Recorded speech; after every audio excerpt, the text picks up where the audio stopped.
It looks like a bird of prey that's about to swoop down for the kill.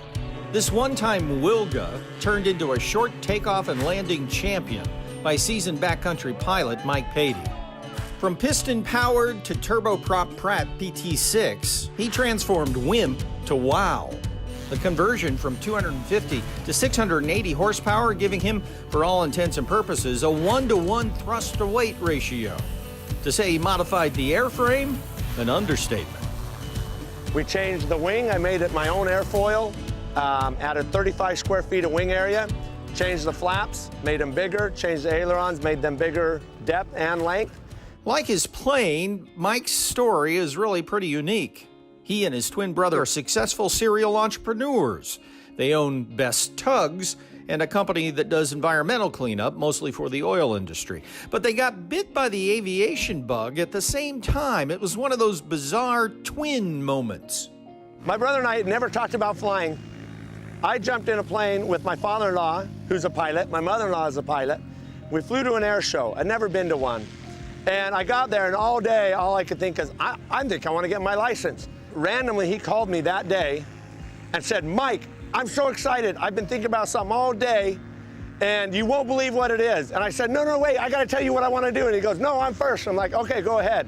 He had no idea I had gone to an air show. No clue. And he says, Mike, I wanted to go to work, and I thought, you know what? Maybe I should learn to fly. And he says, I kept thinking about it. So during lunch, I ran to the local airport, and I found a guy who's an instructor, and he can teach us how to fly. And there's a plane here, I think we should buy it. It's a Cessna 172. Let's get our license. And I said, you kidding me? Do it. Today, they share campsites at Oshkosh. While Mike flew in Draco, his wife and their boys made the motor coach trek from Utah. Tooling around this temporary town, they share their passion for flight. They also share memories only backcountry flying can help make real.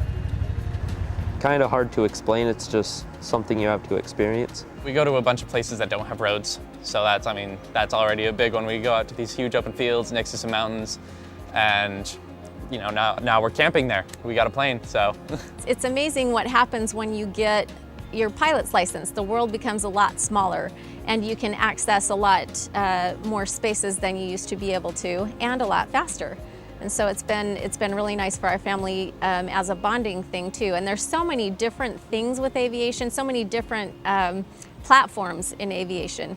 The Draco is just one of several aircraft that Mike owns, including a helicopter, a jet, and a Lancer Legacy with which he set several land speed records. Patey and Turbulence hold transcontinental and closed course records.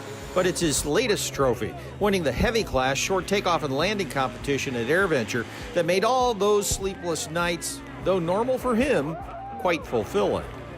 I tend to not sleep much. I've never really needed a lot of sleep.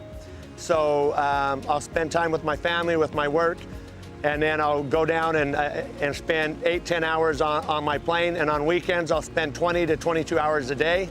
And I usually only need 3 or 4 hours sleep a night max.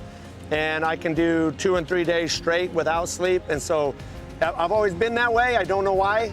And it works for me because I can knock out a plane like this in 5 months. So this was a 5-month build for me. So you run hard and fly slow? Right. Yes, and occasionally fast. Paul Moses, AOPA Live.